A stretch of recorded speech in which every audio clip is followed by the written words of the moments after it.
नमस्कार दोस्तों, जय हिंद। स्वागत है आप सभी का यूपी रेगुलर क्लासेस के इस ऑनलाइन प्लेटफॉर्म पे। और जैसा कि आपको पता है कि अभ्यास सीरीज 2.0 में हम लोग यूपी पीएससी आरओ के लिए पूरा रिवीजन कर रहे हैं, वो भी थ्योरी क्लास करके। ठीक है, और अपने लिए इंपॉर्टेंट है क्योंकि अब थ्योरिकल चीज़ें भी अपने को कंप्लीट करनी पड़ेंगी, क्योंकि जैसा पेपर बन रहा है, ठीक है, उसके हिसाब से। तो आज हमारी क्लास मॉडर्न हिस्ट्री की रहने वाली है। मॉडर्न हिस्ट्री में क्लास नंबर 11 है। 10 क्लासेस हो चुकी है जिसपे हम लोग काफ़ी आगे आ चुके हैं। ठीक है, और इंडियन नेशनल मूवमेंट अब हम लोग कवर कर रहे हैं बहुत ही अच्छे तरीके से। तो चलिए शुरुआत करते हैं सेशन की। लास्ट टाइम जहां छोड़ा था उसके आगे हम लोग कवर करेंगे। ठीक है, उससे पहले अगर आपने 10वीं क्लास नहीं देखी है ये देख लेना, क्योंकि उसी के आगे की स्टोरी है ये। ठीक है, डायरेक्टली स्टोरी समझ में आएगी नहीं आपको। प्लेलिस्ट बनी हुई है, जाके आप विजिट कर लेना। ठीक है, तो चलिए शुरुआत करते हैं सेशन की। उससे पहले चैनल पर नए हैं, सब्सक्राइब कर देना, वीडियो को लाइक और शेयर कर देना। ठीक है, तो चलिए देखते हैं। हमने जो पिछले टर्न पे चीज़ें बताई थी, क्या बताई थी कि जो कांग्रेस है, कांग्रेस में जो उदारवादी चरण है, कांग्रेस में जो उदारवादी चरण है, उदारवादी चरण, इसको अंग्रेजों ने ही बनाया, क्यों बनाया, कैसे बनाया, वो सारी बातें हो गई। ठीक है, और जो लॉर्ड डफरिन है, लॉर्ड डफरिन ने कांग्रेस की आलोचना शुरू कर दी। आलोचना शुरू कर दी क्यों? क्योंकि उसको पता लग गया था ये हमारे लिए अंग्रेजों के द्वारा बनाया गया हुआ है, ठीक है, लेकिन हमारे लिए ही ये आगे दिक्कत पैदा करेगा। कौन? कांग्रेस। तो 1887 के करीब आलोचना शुरू कर दी। किसने? डफरिन ने। ठीक, अब इसके आगे क्या हुआ, यहां तक हम लोगों ने बहुत अच्छे से बात कर ली थी। ठीक है, यहां तक हमने बहुत अच्छे तरीके से बात कवर कर ली थी। ठीक, अब आगे देखिए। आगे ये होता है कि जो लॉर्ड डफरिन है, डफरिन, अब कांग्रेस को खत्म कैसे करें भाई? अब इतने साल हो गए, 2-3 साल हो गए, 85 में बनी और 87 तक। ठीक है, तो अब 2-2.5 साल हो गए हैं, तो क्या करें? तो काम करते हैं, इसको ऐसे तो खत्म किया नहीं जा सकता। तो डफरिन ने क्या करा, कांग्रेस के विरोध में, और ये सारी चीजें आई हुई हैं, ठीक है,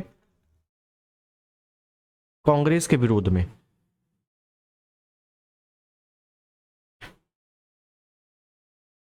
संयुक्त भारत, ऐसे लिखते हैं, संयुक्त भारत राष्ट्रमंडल संगठन बनाया। किसको कहकर बनवाया? बनवाया लिख दें तो ज्यादा बेटर रहेगा। ठीक है, बनाया नहीं इसने, इसने बनवाया। किससे कहकर? तो अब आपसे पूछे, पहली बात तो डफरिन ने क्या किया कि कांग्रेस के विरोध में, कांग्रेस के अपोजिट एक संगठन बना दिया जिसका नाम था संयुक्त भारत राष्ट्रमंडल संगठन, इंडियन पेट्रियोटिक एसोसिएशन। ठीक है, शुद्ध इंग्लिश में बोले तो इंडियन पेट्रियोटिक एसोसिएशन। इसकी स्थापना किसने की थी? इसकी स्थापना किससे करवाई थी? लॉर्ड डफरिन ने। तो ये करवाई थी सर सैयद अहमद खां, सर सैयद अहमद खां के द्वारा। दूसरी चीज, सर सैयद अहमद खां का साथ किसने दिया था? राजा शिव प्रसाद ने। तो ये आपसे जी वाला पॉइंट आरओ में पूछा जा चुका है। क्या? 2017 में शायद पूछा गया था कि कांग्रेस के विरोध में इंडियन पेट्रियोटिक एसोसिएशन की स्थापना सर सैयद अहमद खान ने की। सर सैयद अहमद खान का साथ किसने दिया था? तो उसमें राजा शिव प्रसाद एक किया हुआ था। ठीक है, तो ये इंपॉर्टेंट पॉइंट है, ध्यान रखना। अच्छा, ये संगठन कब बनाया था? तो 87 में विरोध शुरू किया, 88 में बना दिया तुरंत। ठीक है, तो ये इंपॉर्टेंट पॉइंट है, वेरी इंपॉर्टेंट, याद रखना। क्यों बनाया था, कारण भी समझ लेना, क्योंकि कथन कारण वाले भी क्वेश्चन इस समय पूछे जा रहे हैं। ठीक, अब कुछ इंपॉर्टेंट स्टेटमेंट है, इंपॉर्टेंट स्टेटमेंट, कुछ स्टेटमेंट मैंने बताया था। जैसे लाला लाजपत राय ने सेफ्टी वॉल थ्योरी दी थी, तो उसमें लाला लाजपत राय ने कहा था कि लॉर्ड डफरिन, जो कांग्रेस है वो लॉर्ड डफरिन की दिमाग की उपज है। ठीक है ना, कुछ स्टेटमेंट मैंने पहले बता दिए थे, कुछ अभी बता देते हैं। जैसे तिलक, बाल गंगाधर तिलक ने क्या कहा? तिलक ने क्या कहा था? तो तिलक ने जो कहा था वो सुनिएगा आराम से। वर्ष में एक बार मेंढक की तरह टर्राने से कुछ नहीं मिलेगा। कुछ नहीं मिलेगा मतलब एक बार टर्राने से मतलब है कि जो अधिवेशन हो रहा है वो लगातार दिसंबर में हो रहा है, लगातार दिसंबर में हो रहा है। दिसंबर में अधिवेशन होता है, पास हो जाती चीजें, बस शांत हो जाते हैं सब लोग, ठीक है। पूरे वर्ष भर शांत रहते हैं, फिर दिसंबर आता है, फिर समझ रहे हो, बस यही चीज थी। तो तिलक ने कहा कि साल में एक बार टर्राने से कुछ नहीं होगा, ठीक है।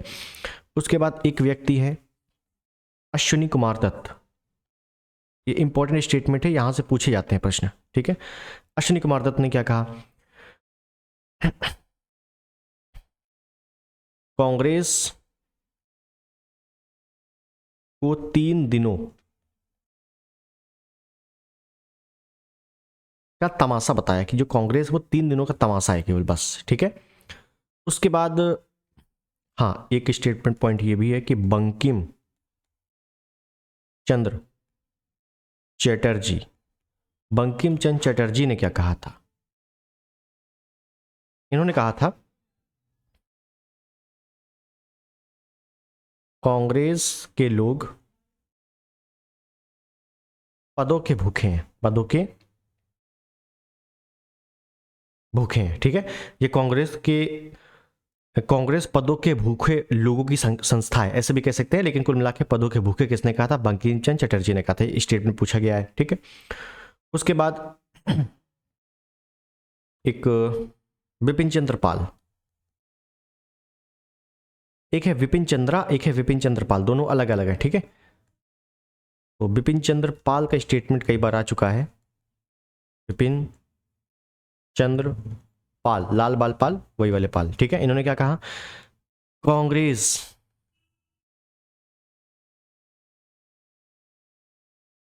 भीख मांगने वाली संस्था है, संस्था क्यों, क्योंकि जाहिर सी बात है ये पाल है, लाल बाल पाल, ये उग्रवादी है, उदारवादी तो है नहीं।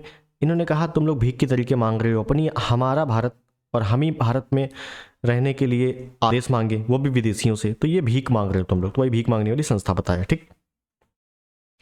लास्ट पट्टाभी सीतारमैया,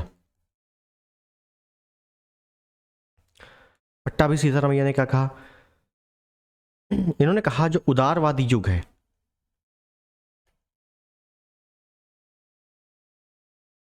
नींव के पत्थर के समान है,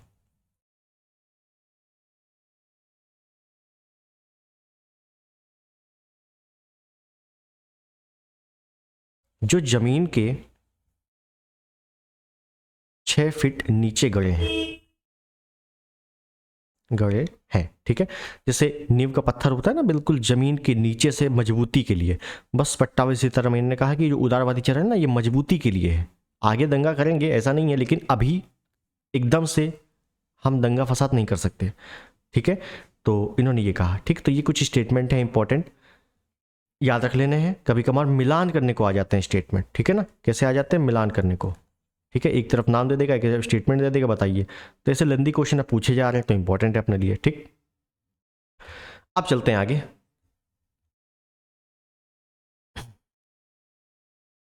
उदारवादी चरण तो अपना मेनली पॉइंट हो गया है। अब जो उग्रवादी चरण है, उग्रवादी चरण, उग्रवादी चरण की शुरुआत कैसे होती है, एक आध पॉइंट देखेंगे, क्योंकि अपने को ज़्यादा बहुत ज़्यादा डिटेल नहीं देखना है, ठीक है, कि पूरी एनसीईआरटी पढ़ ले। तो कुछ देखेंगे, जैसे अंग्रेजी शासन जो हो रहा था उस समय, वो काफ़ी ज़्यादा भयावह हो रहा था। अगर 1896-99 की बात करें, इस समय क्या हुआ, भारत में लगभग 90 लाख लोगों की मौत हुई थी, 90 लाख, 90,000 में नहीं कह रहा हूँ, 90 लाख कह रहा हूँ, ठीक है। 90 लाख लोगों की मौत हुई थी। और ये मौत हुई कैसे थी, ये मौत हुई कैसे थी, तो ये दो तरीके से हुई थी, एक भूखमरी से और एक महामारी से। 90 लाख लोग, काफी अत्याचार हुआ था ये, ठीक है। उसके बाद तिलक की भी गिरफ्तारी हुई। भारतीय प्रेस जो भी कायदे के नेता थे वो पत्रिका और प्रेस या समाचार पत्र के माध्यम से अंग्रेजी अत्याचार का वर्णन किया करते थे, तो उसको दबाने के लिए भारतीय प्रेस पर कठोर नियंत्रण भी हुआ। कठोर नियंत्रण भी हुआ। 1904 में गोपनीयता एक्ट, 1904 में क्या आया था? गोपनीयता एक्ट आया था। इस एक्ट के तहत समाचार पत्र को भी काफी नियंत्रित किया गया। समाचार पत्र का अलग ही टॉपिक है, उसको अलग देखेंगे हम लोग, ठीक है। और फिर जैसे इंडियन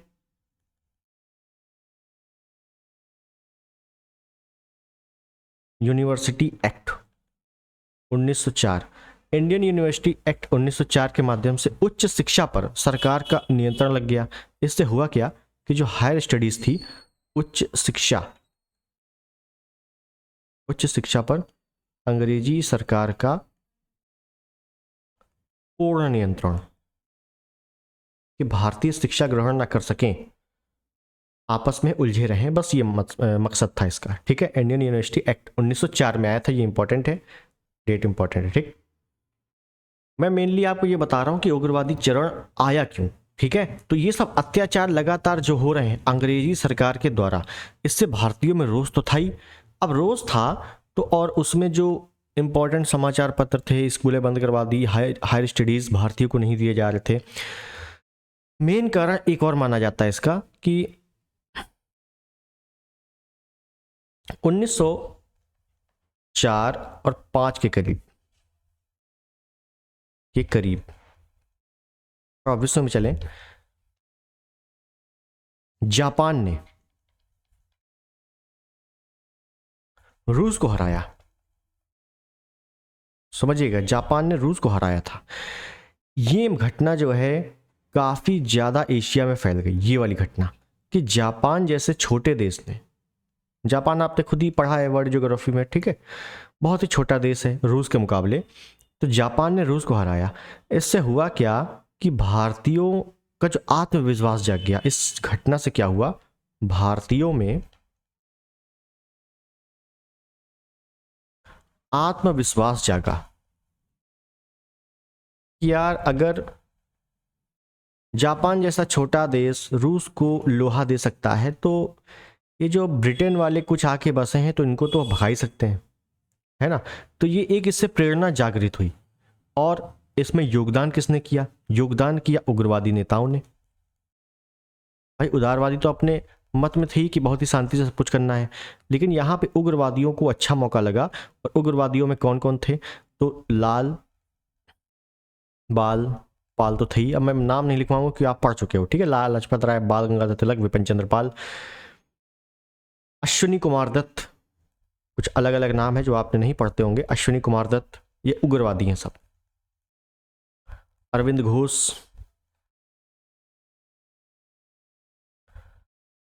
अजित सिंह, ठीक है। तो ये कुछ प्रमुख हैं जो बार बार नाम पूछ लिए जाते हैं, इंपॉर्टेंट यही है, ठीक है।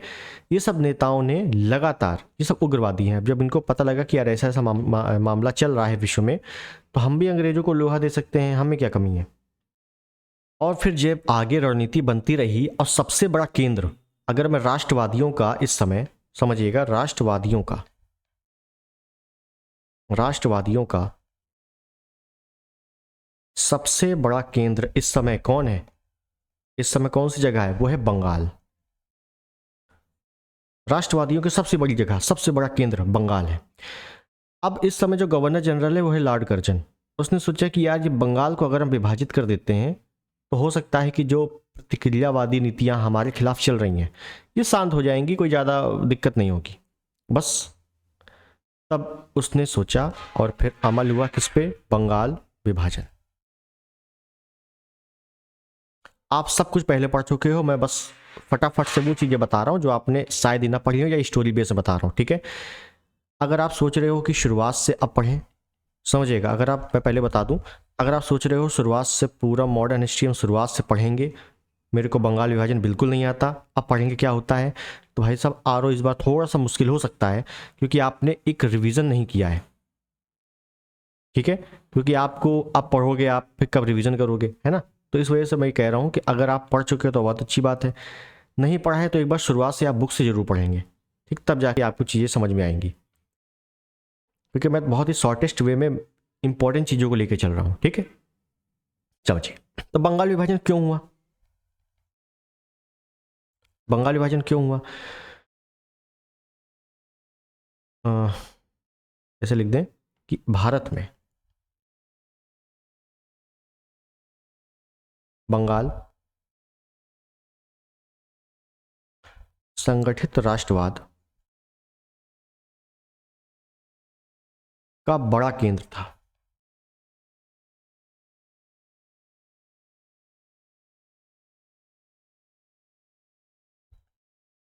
संगठित राष्ट्रवाद तोड़ने हेतु यहाँ पे होता क्या है, बहुत जगह ऐसी किताबों में लिखा हुआ है कि जो बंगाल विभाजन हुआ था वो हिंदू मुस्लिम को तोड़ने के लिए हुआ था, हिंदू मुस्लिम के अलग करने के लिए हुआ था। गलत, राष्ट्रवाद तोड़ने के लिए हुआ था। आपको एग्जाम्पल बोल रहा हूँ, आपको जब भी प्रश्न मिलेगा, आप प्रश्न देखोगे बैक पेपर में काफ़ी सारे दिए हुए हैं कि बंगाल विभाजन क्यों हुआ था। बंगाल विभाजन हुआ था राष्ट्रवाद, संगठित राष्ट्रवाद को तोड़ने के लिए, ठीक है। ये इंपॉर्टेंट पॉइंट याद रखना। कैसे तोड़ेंगे? जो राष्ट्रवाद तोड़ने की बात कर रहे हो, कैसे तोड़ेंगे ये बताओ। अच्छा समझिए कैसे तोड़ेंगे।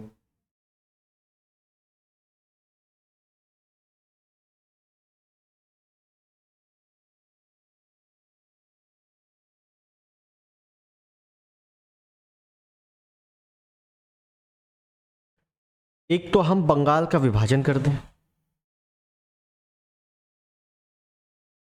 हम बंगाल का विभाजन कर दें। इसका सीधा सीधा मतलब है कि राष्ट्रवादियों का विभाजन करना, राष्ट्रवादियों का विभाजन हो जाएगा इससे, क्योंकि सबसे बड़ा केंद्र है। और दूसरा हम इसमें करेंगे कि जो मुस्लिम है, मुस्लिम सांप्रदायिकता को उभारना, या उभारेंगे, उभारना लिख दें, उभारना। कैसा मतलब ये है कि एक तो हम बंगाल विभाजन कर देंगे और राष्ट्रवादियों का जो है विभाजन कर देंगे, मुस्लिमों को भड़काएंगे। मेन मकसद था भड़काने का, मुस्लिमों को हम भड़काएंगे और दंगा फसाद हो जाएगा आपस में और राष्ट्रवादी टूट जाएंगे। और सबसे बड़ा केंद्र बंगाल है, बंगाल को टूट जाएंगे। अब बंगाल विभाजन वैसे भी कर रहे हैं तो पूरी तरीके से टूट जाएगा, हमारे खिलाफ जो भी षड्यंत्र चल रहा है समाप्त। ये अंग्रेज चाह रहे थे, ठीक है। ये अंग्रेज चाह रहे थे, क्या चाह रहे थे? बंगाल विभाजन करेंगे, राष्ट्रवादियों का विभाजन हो जाएगा, मुस्लिमों को भड़काएंगे भी।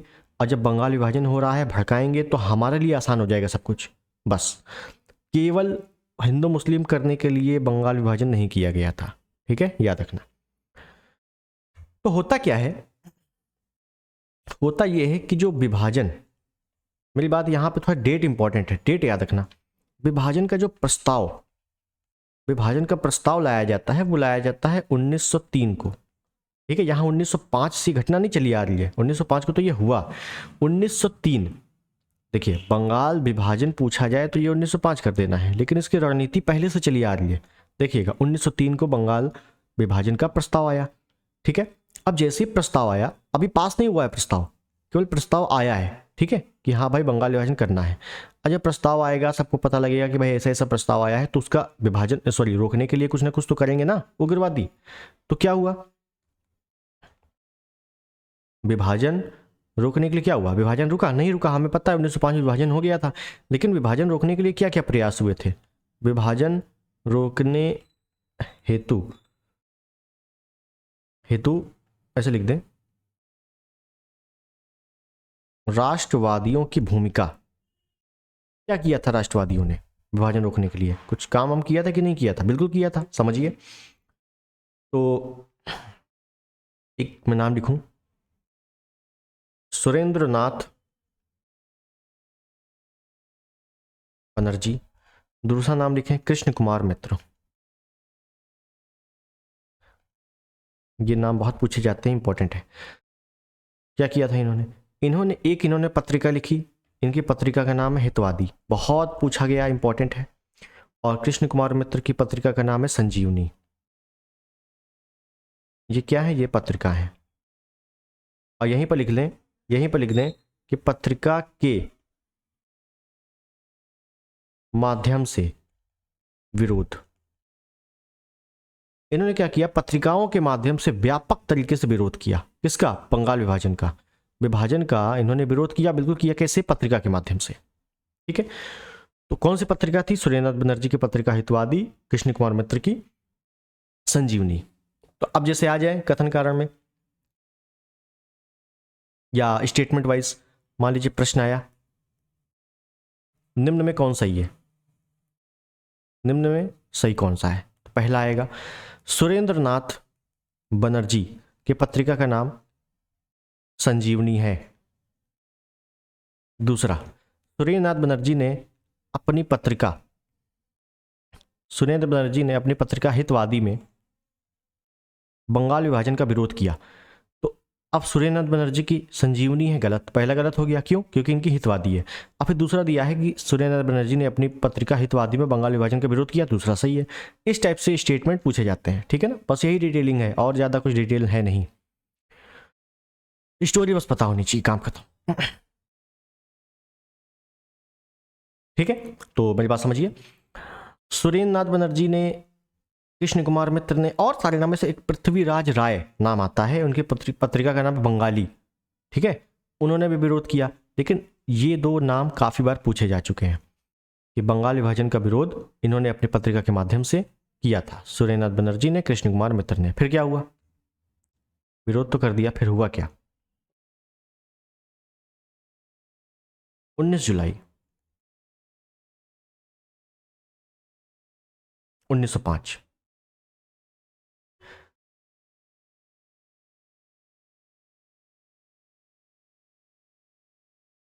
बंगाल विभाजन का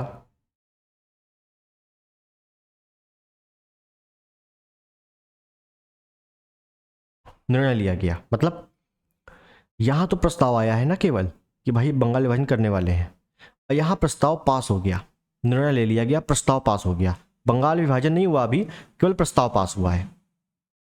जैसे वन नेशन वन इलेक्शन का प्रस्ताव आएगा, प्रस्ताव पास होगा और फिर लागू होगा। ये तीनों अलग अलग पॉइंट है ना।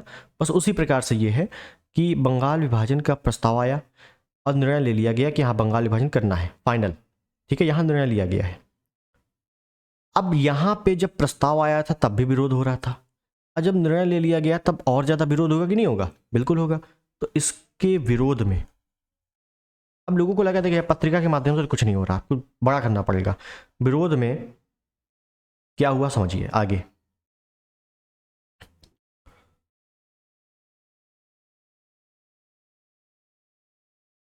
विरोध में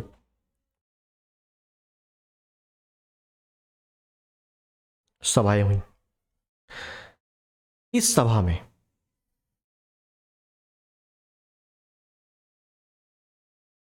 अंग्रेजी सामान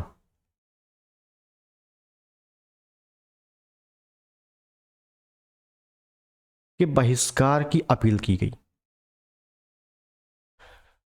और अपील ना बोल के मैं कह दूं, बहिष्कार का निर्णय लिया गया। बहिष्कार का निर्णय लिया गया किसका, अंग्रेजी सामान का। अब पूछोगे ठीक है, तो ये सामान का निर्णय लिया गया, अंग्रेजी सामान का निर्णय लिया गया कि भाई हम बहिष्कार करेंगे। तो सामान कौन सा है, सबसे इंपॉर्टेंट है वस्त्र। ये याद रखना, बंगाल विभाजन में बहिष्कार, सब सर्वाधिक बहिष्कार किसका किया गया था, वस्त्रों का किया गया था। ये वस्त्र कहाँ के थे, तो ये भी आ जाए तो समझ लेना है कि एक लंकाशायर, ये क्या है लंकाशायर अभी बता रहे हैं, एक है मैनचेस्टर, एक है लिवरपूल।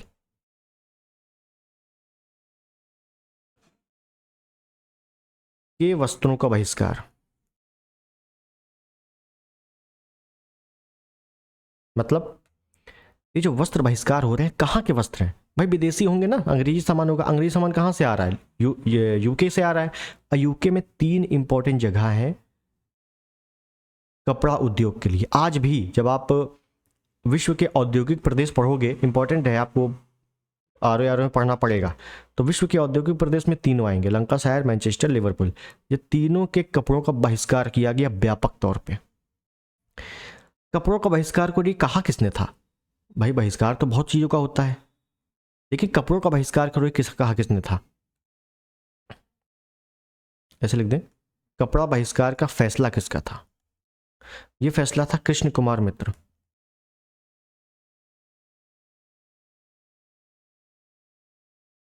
कृष्ण कुमार मित्र का, कि भाई कपड़ों का बहिष्कार करो तभी कुछ होगा। ठीक है, और क्या हुआ? अब ये कपड़ों का बहिष्कार तो चलो हो गया।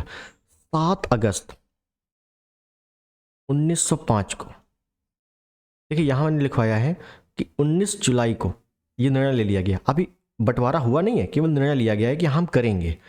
अभी भी एक उम्मीद है कि हो सकता है रद्द हो जाए हमारे व्यापक विरोध से। ठीक है, जुलाई, अगस्त में, अगस्त में क्या होता है? कलकत्ता के टाउन हॉल में जनसभा आयोजित होती है। इस जनसभा में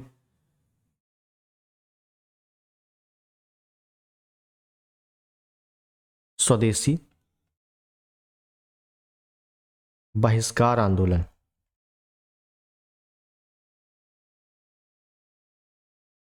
का संकल्प लिया जाता है। संकल्प लिया जाता है कि देखो भाई वो मान नहीं रहे हैं, हम बहिष्कार करेंगे, स्वदेशी और बहिष्कार आंदोलन चलाएंगे, जिससे हो सकता है वो विभाजन रद्द करते हैं। ठीक है, कहा किसने था? तो बिपिन चंद्रपाल और सुरेंद्रनाथ बनर्जी ने। ठीक है, अब होता क्या है? होता यह है 16 अक्टूबर 1905 बंगाल विभाजन का निर्णय लागू हुआ। ये इंपॉर्टेंट है, क्या हुआ? ये लागू हुआ है। अभी तक क्या हो रहा है? अभी तक प्रस्ताव पास हो रहे हैं, प्रस्ताव आ रहे हैं, और अब क्या हो गया कि भाई 16 अक्टूबर 1905 को बंगाल विभाजन लागू हो गया। मतलब बंगाल विभाजन कब हुआ? तो 16 अक्टूबर 1905 को। बंगाल विभाजन का प्रस्ताव कब आया था? 1903 को। बंगाल विभाजन का निर्णय कब लिया गया था? तो 19 जुलाई 1905 को। ठीक है, तो बंगाल विभाजन लागू हो गया। अब जब लागू हो गया तो बंगाल विभाजन कैसे हुआ देखते हैं थोड़ा सा, और देखेंगे, इंपॉर्टेंट है यहाँ पे, यहीं बता दें हो जाएगा। एक तो ये जगह, एक तो ये जगह। एक तरफ है पूर्वी बंगाल, एक तरफ है पश्चिमी बंगाल। पूर्वी है तो पूर्व तरफ लिख देंगे, क्या दिक्कत है?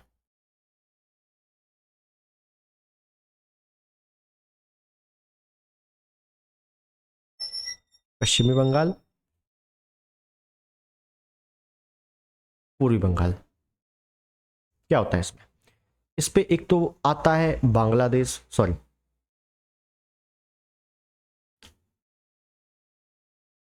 पश्चिमी बंगाल है ना, तो इसमें आएगा पश्चिम बंगाल, बिहार, उड़ीसा,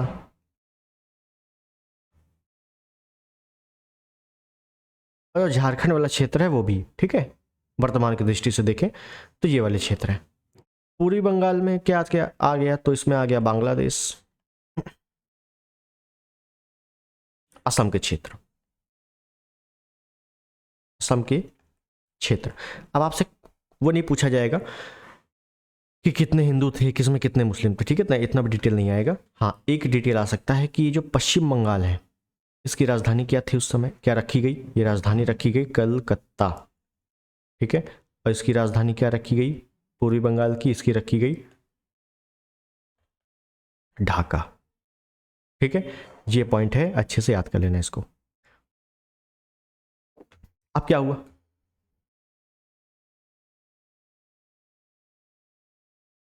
विभाजन तो हो गया,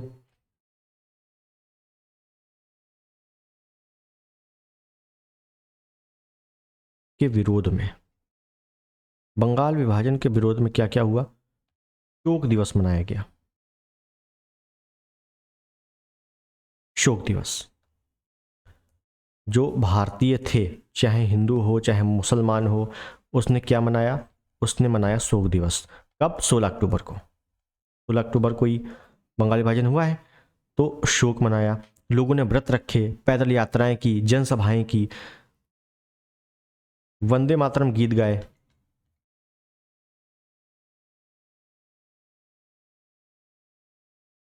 आपसे पूछा जाएगा कि बंगाल विभाजन या स्वदेशी बहिष्कार आंदोलन के दौरान कौन सा गीत राष्ट्रवादियों ने कौन सा गीत राष्ट्रवादियों को प्रेरित किया था, या किस गीत ने राष्ट्रवादियों को प्रेरित किया था, या राष्ट्रवादियों ने सर्वाधिक गीत कौन से गाए थे? तो वंदे मातरम के। ठीक है, याद रखना।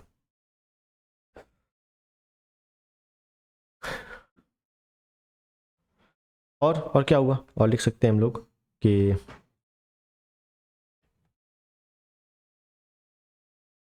रविंद्रनाथ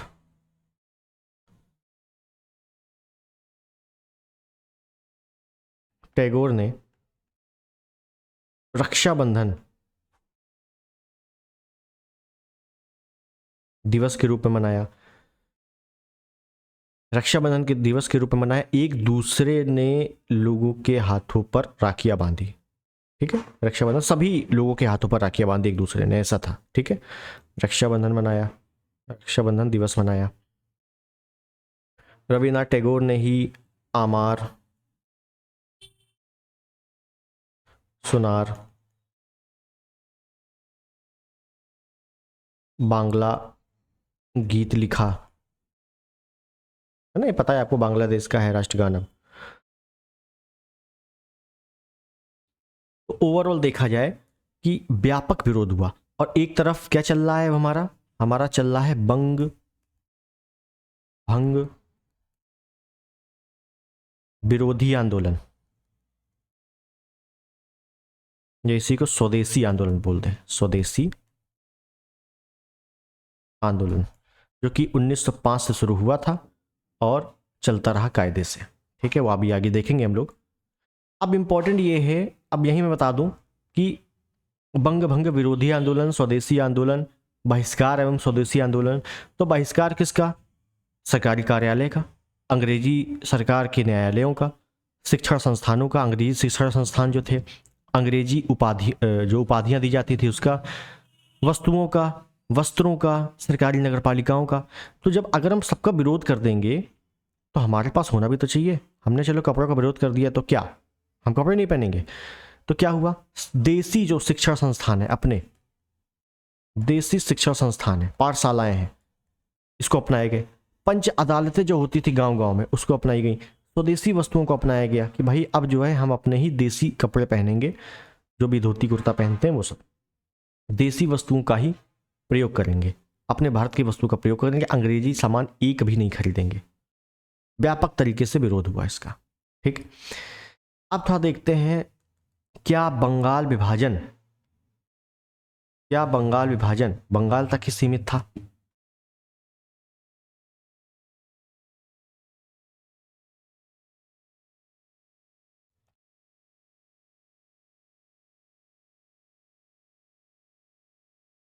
स्वदेशी बहिष्कार आंदोलन का नेतृत्व और विस्तार बंगाल विभाजन के विरोध में जो चीजें हुई वो देखेंगे, थोड़ा सा देखते हैं, इंपॉर्टेंट है ये।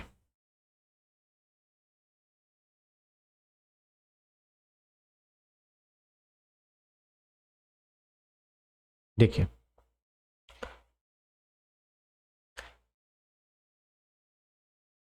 तो बंगाल में तो शुरुआत है ही है। ठीक है, बंगाल में शुरुआत हुई है। अब बंगाल में किसने नेतृत्व किया अभी देखेंगे, पहले और देख लेते हैं। दिल्ली, दिल्ली या उत्तर भारत,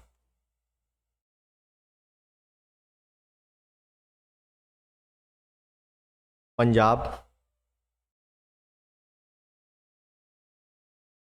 तमिलनाडु,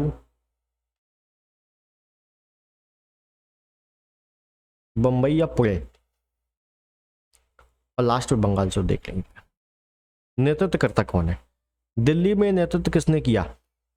तो दिल्ली में नेतृत्व किया है हैदर रजा खां, हैदर रजा खां। ठीक है, किसका? बंगाल विभाजन का या स्वदेशी बहिष्कार आंदोलन का।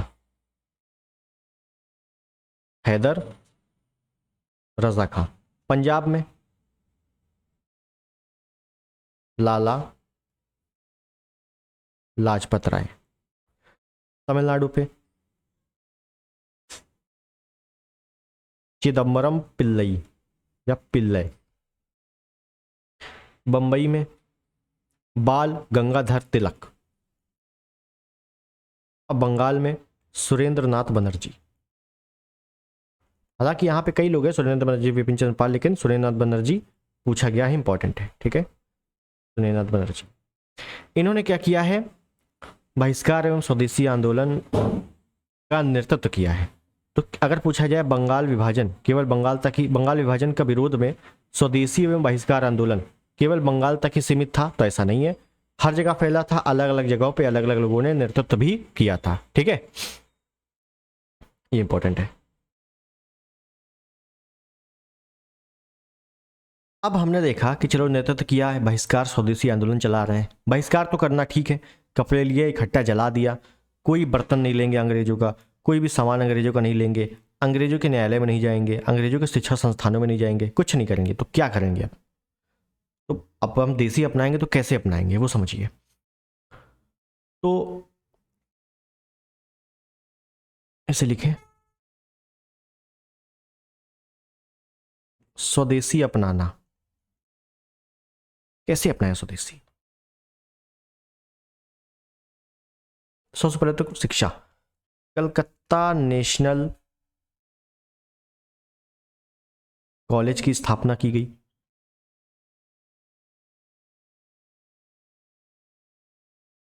कलकत्ता नेशनल कॉलेज की स्थापना की गई। इसके जो प्रिंसिपल थे, प्रथम प्रिंसिपल, वो कौन बने थे? वो बने थे Arvind Ghosh.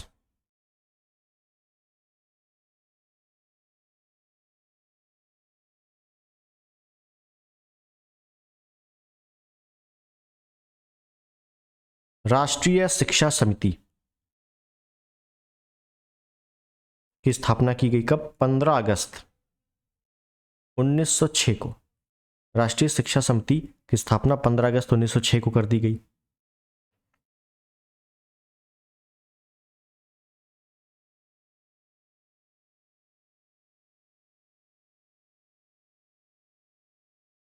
Indian oriental art college की स्थापना 1907 को कर दी गई। किसके द्वारा? अवनींद्र नाथ टैगोर के द्वारा। ठीक है, ये तो शिक्षा के क्षेत्र में हो रहा है ना, तो क्या शिक्षा ही जरूरी है क्या? और भी तो चीजें जरूरी है। बिजनेस कैसे करेंगे? बिजनेस तो उद्योगों का विकास हुआ, उद्योगों का विकास हुआ। जब हम बहिष्कार कर रहे हैं उद्योगों का भी, अंग्रेजी उद्योग, तो हम स्वदेशी उद्योग तो अपनाएंगे ना। बिजनेस तो करना पड़ेगा भाई, चलाना है भारत को।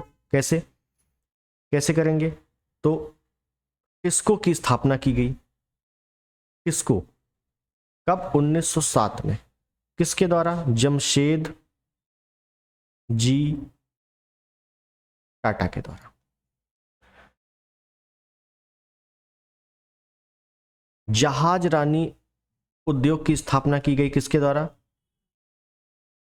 चिदम्बरम पिल्लई के द्वारा।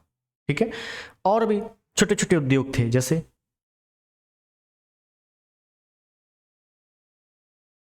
माचिस उद्योग,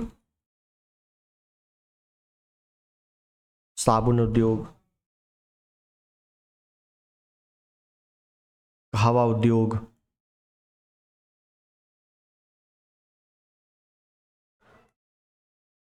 हस्तकरघा, जो हस्तशिल्प होता है, हस्तकरघा उद्योग, खेती किसानी तो कर ही रहे हैं, बीमा उद्योग वगैरह वगैरह, ये सब उद्योग भी छोटे मोटे चले। ठीक है, ये दो उद्योग इंपॉर्टेंट है। TISCO Tata steel iron company. ठीक है, 1907 को। फिर टिस्को भी आया, फिर विस्को आया था, इसको बिस्को, है ना, वो हम लोगों ने उद्योग पढ़ा हुआ है, इसको बिस्को लास्ट में। तो ये सब चीजें हुई। और क्या हुआ, थोड़ी बहुत और बात कर लेते हैं।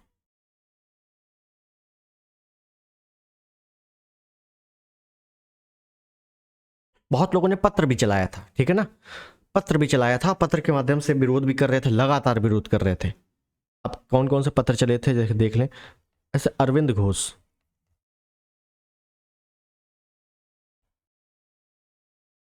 अरविंद घोष ने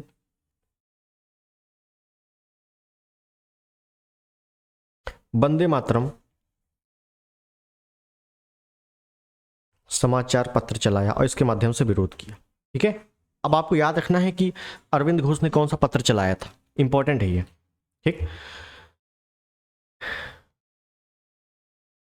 विपिन चंद्र पाल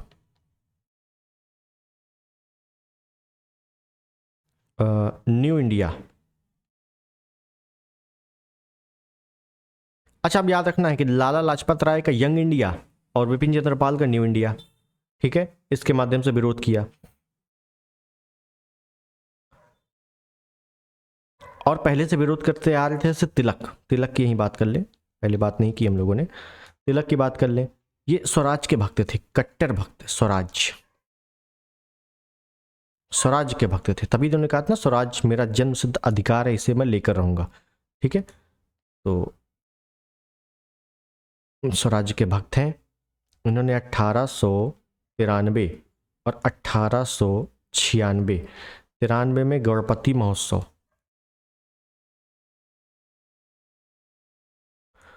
और 96 में शिवाजी महोत्सव चलवाया था। इनके कुछ लेख इंपॉर्टेंट हैं, लेख, जैसे इन्होंने एक लिखा था केसरी, और एक था द मराठा, मराठा लिख दे केवल, मराठा। केसरी मराठी भाषा में है, ये पूछ लिया जाता है, और मराठा अंग्रेजी भाषा में है, ठीक है। तो इन्होंने 2 लेख लिखे इंपॉर्टेंट, आगे और भी लेख लिखे हैं जैसे गीता रहस्य वगैरह, वो सब आगे आएंगे अभी, ठीक है। तो केसरी लिखा है मराठी भाषा में और मराठा लिखा है अंग्रेजी भाषा में। ये भाषाओं का थोड़ा ज्ञान रखना, ये पूछ लिया जाता है, इंपॉर्टेंट है, ठीक।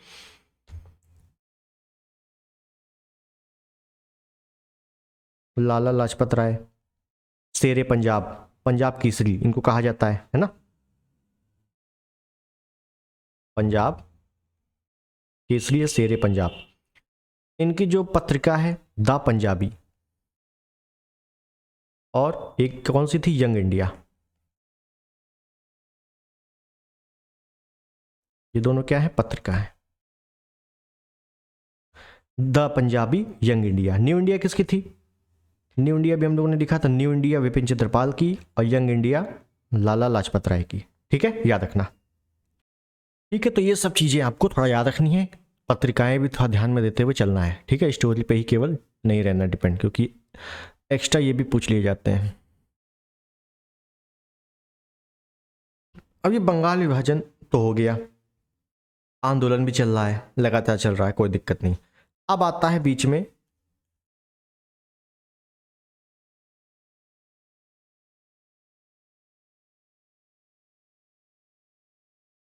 कांग्रेस का